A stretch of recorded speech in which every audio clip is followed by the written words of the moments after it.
Welcome to the Eric Zane Show podcast, the daily show where I discuss news, nonsense, and my personal adventures Monday through Friday. Well, that was horrible. Say, what, Eric? What could you possibly be upset about? Of all of the things that make my wife perfect, just perfect. You know, occasionally something will happen that's not perfect. And, you know, I realize she could say the same thing about me. Well, I don't even know why she stays with me, frankly, because I'm such a beast. She deserves so much better. These are all things you say, okay, when you're trying to.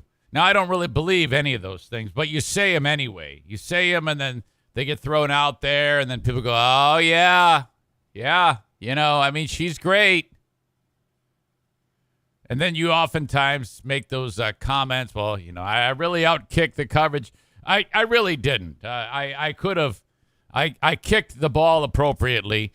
I deserve so much better. I'm totally kidding. I can't even get behind these jokes because I feel like the hair is raising up in the back of my neck, and it's like, Jesus, she's going to be standing right behind me, and she's going to fucking sling blade my head, and then that's the end of it.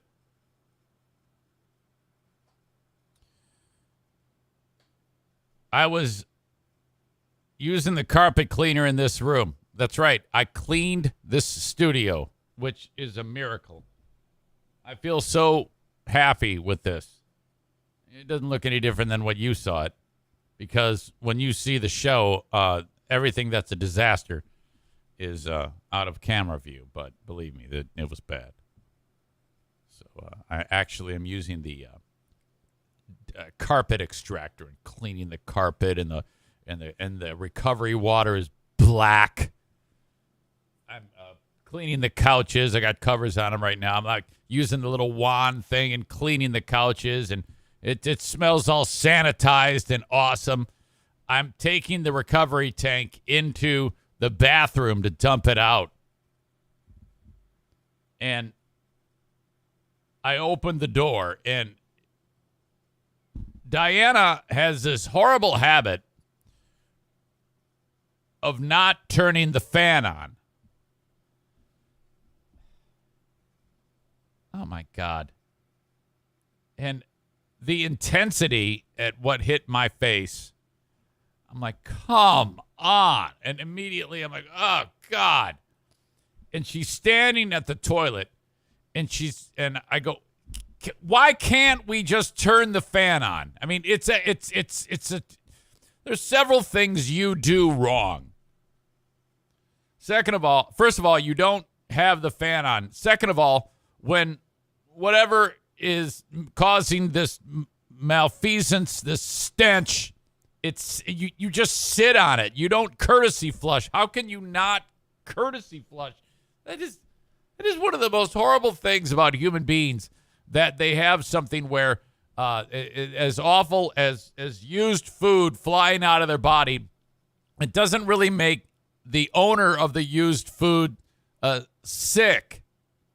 It makes everyone else sick. That is something to recall the species about, you know. So I walk in there, and I'm like, what the fuck? Are you serious? And then she goes, yeah, and the toilet's plugged. And she's standing over the toilet, and she's got the plunger, and she's feebly like, you know how it is when you use a plunger. You really got to jam that thing and give it. Once it gets you on the downward motion, you got to really give it an old Yankee on the upward motion to unclog what's clogged.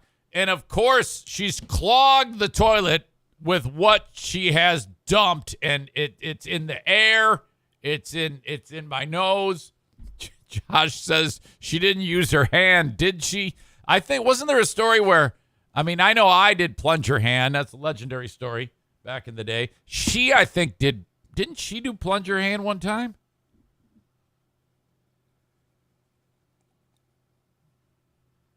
So I go, get out of the way. Get out of the way. I hate to do the old let a man do it, but she had no business being there. She was completely ineffective. It's like, get the fuck out of the way. Give me this thing. And, okay, there's still the spinning motion going around, and these turds are just floating right at, and I'm like, please, toilet, stop filling up. And it's just spinning. They're all just like spinning around. Like, yes, we want out. We want out. Like, fuck no. So I put that thing in there. Boom! Give it a good yank, and boom. You can tell it has busted free the shit dam that my wife created. And you just see it, the water level drop down, and then it goes. Makes that noise. And it just chugs it all in. And then I'm still like incapacitated from the stench. Oh my God.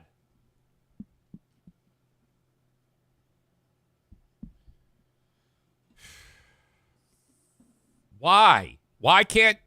And in this bathroom, there's all sorts of mechanisms to keep, this from happening. When you walk into the bathroom, there's a fan. And then there's like a pocket door where the toilet is. You go into where the toilet is, you can close that pocket door, and there's a fan in there, too. There's 2 fans and a door. How many fans on? 0. How many doors closed? None. And I'm like, what? What are we doing here?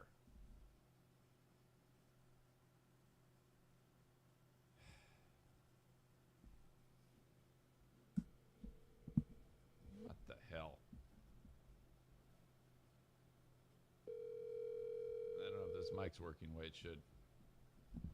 That's all right.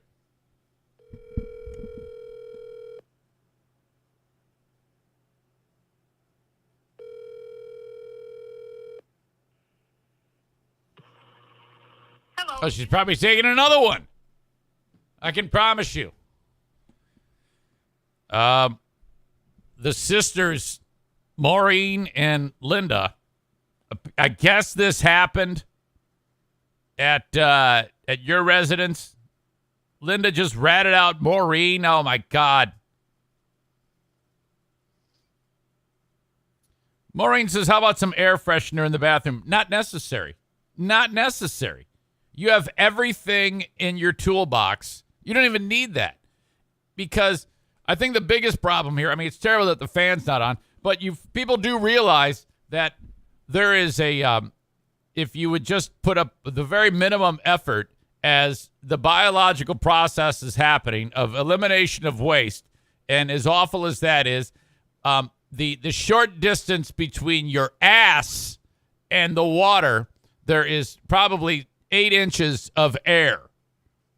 All right? And then, so the turd hits the water. If you have hit the flusher at that moment, it's going to go right down.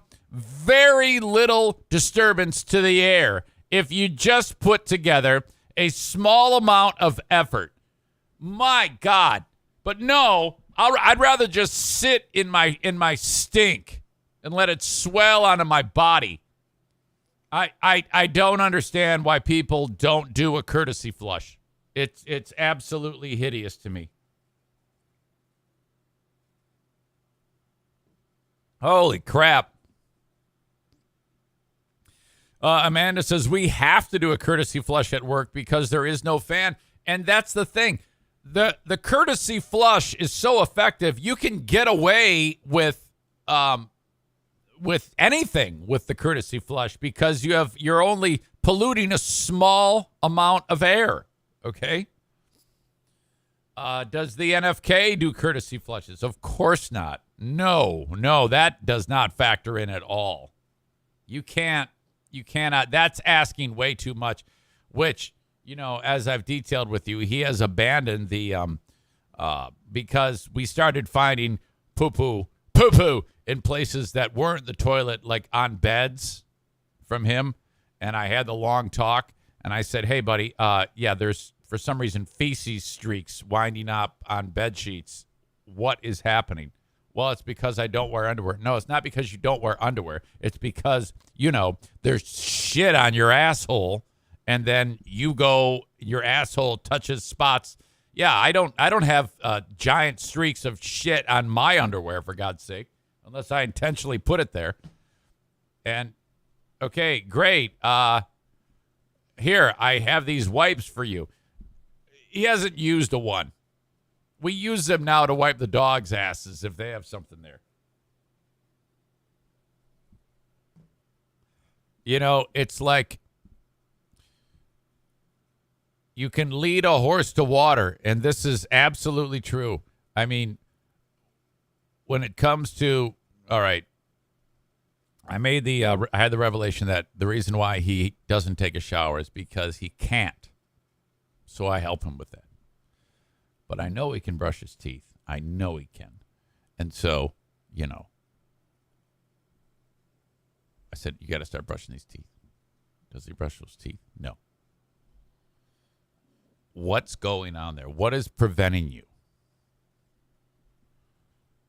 Does the whole business of using these wipes, can he do that? Yes. Will he? No. My God. The idea, Aram is going somewhere with does the NFK do the courtesy flush? And no, he doesn't. Is this a ward thing, which is these animals, these Irish scumbags, this entire Ward family. Oh, my God. Yeah, it could be a Ward thing. And there's only two left. And they're here. Diana and Kevin. Ugh. These friggin' slobs. All right. That was a big thing that happened. But as the day wore on yesterday, I put that behind us because family dinner night. And by the way, we have a new family member in the area. World Book Jim, my brother, his son, my nephew, just started college 2 miles away. So Sunday family dinner time is now going to have another member. So he reaches out to me, says, Uncle Eric, I'm in town. I go, all right, dinner tonight at so-and-so time. You come? And he goes, I can't. Why? Well, I want to get acclimated to the school. I'm hanging out with my new roommates. I go, hey, I like that. Awesome. All right, Zachary. So hopefully next week we'll have a new member of this family, a new seat at the dinner table. We keep picking up people. This is awesome. So, all right, we do this every Sunday. And then hey, what's on the menu? What are we going to cook? And the first person to speak up was my future son-in-law, November 19th. Wow, less than 3 months away. Oh, my gosh. Less than 3 months away until the wedding of the century. He says, orange chicken and fried rice. And I have never made orange chicken and fried rice. But I said, that sounds good. I'm going to do a little research. I'm going to make that. And we did. And we pulled it off. I pulled it off. I did everything. So first thing though, I said to Dan, I go, get me a wok. You can't have orange chicken unless you make that shit and the fried rice in a wok. Okay, great. Get the wok. So the chicken, it's chicken thighs because I guess chicken thighs hold up better. So, boneless, you cut them up into the pieces, like you would in typical orange chicken. And you coat it in cornstarch. And then you throw that chicken into this batter, which consists of an egg, flour, water, garlic salt, pepper. And so now it's a wet batter. And then you heat up the oil. You fry the chicken. It comes out crispy. And then once you get all the chicken fried, you then dump the oil out. And now you take this, what is the orange? The orange sauce, which consists of juice from 2 large oranges. It's all in a bowl. Hang on there. Come on, Eric.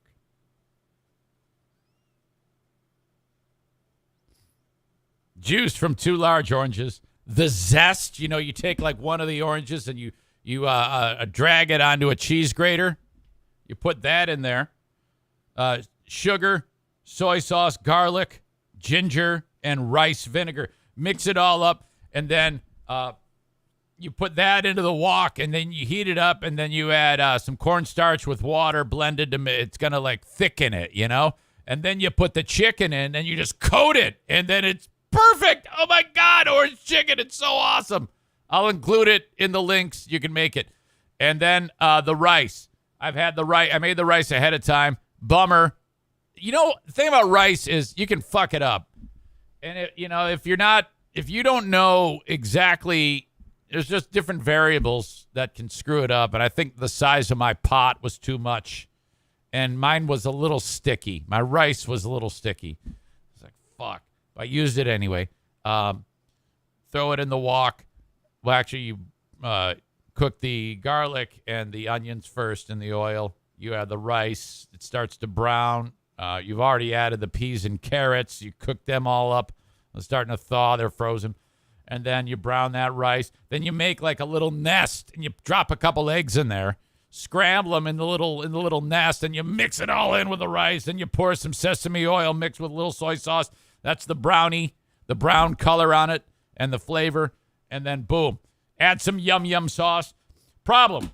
The yum sauce that they have at, you know what that is, don't you? That's what you dip the chicken in, and it's just perfect.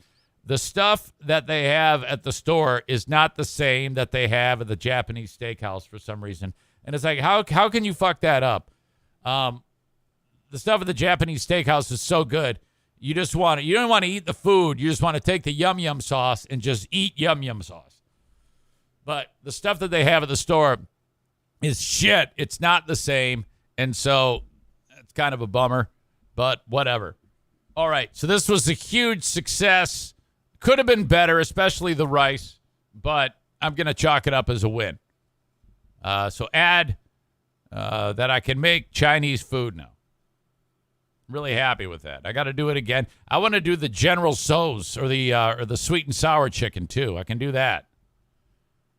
All excellent. So this went off. Now, for the dessert, get this. Diana, she takes a bunch of Oreo cookies, puts them in a bag, and then crushes them with a rolling pin. And then you take that and you put it at the bottom of your glass, Pyrex dish, rectangular dish. And then I think you're going to layer on like pudding and maybe cream cheese, some type of mixture, and then what do you call it? Whipped cream. It's awesome. Sprinkle more Oreos on top. It's just a slurry of awesomeness. She puts the Oreos at the bottom of that baking dish, and then my buddy, Fast Jimmy, comes over because he's going to do something downstairs, some work in the basement. He's going to build like a shelving unit. And so we go downstairs, and that's that. We come back upstairs, and we're sitting there. I'm back to making the food, and Diana goes walking up to the dessert, and she goes, what happened here? I go, what? And, okay, what was Oreos? Now, they're like 1/3 of where there were Oreos is nothing. And O'Neill has gotten on his back legs and leaned his head over because he's tall enough, and he has eaten out of the baking dish the crushed Oreos. And I go, oh, fuck. Oh, Jesus. And I think for a second there, she was going to just like add stuff to it and continue. I go, no, you can't. This dog eats shit. Okay? I actually caught him yesterday eating shit.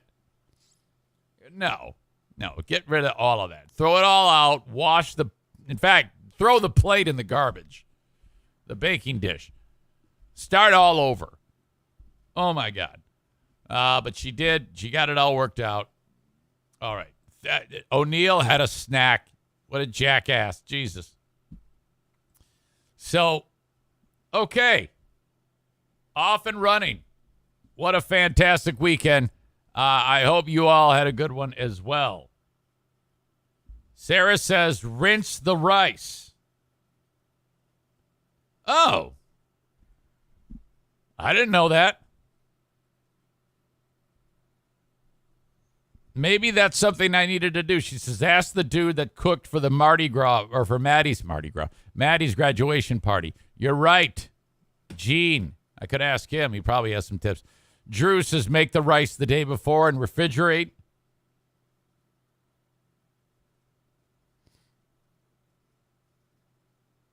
Day-old rice is for fried rice. That seems to be the consensus.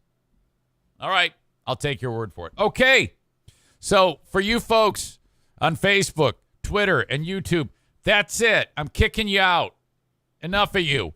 If you want the rest of the show, you have to catch it on Twitch. Twitch.tv/Eric Zane Live.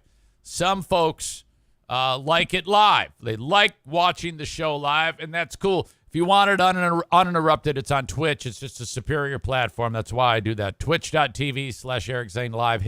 Fill out your little username so that in case you want to comment, I'll see who you are. You can give yourself whatever catchy name you want. Doesn't matter. And then hit the follow button so you know when I go live. And then your device will say, hey, idiot is live. And then off you go.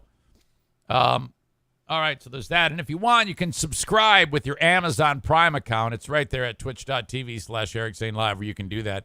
You got to do it on your own, though, each month. It doesn't auto renew because when you sign up with Twitch, that means that while the show is going on in progress, there will be no interruptions, no commercials because Amazon throws those on there if you don't subscribe with your Amazon Prime account. If you don't have an Amazon Prime account, you can just throw $5 at it and do it that way. But again, that's not like I'm not demanding it, for God's sake. It's a free show. You can watch it for free if you like, if you can put up with the ads.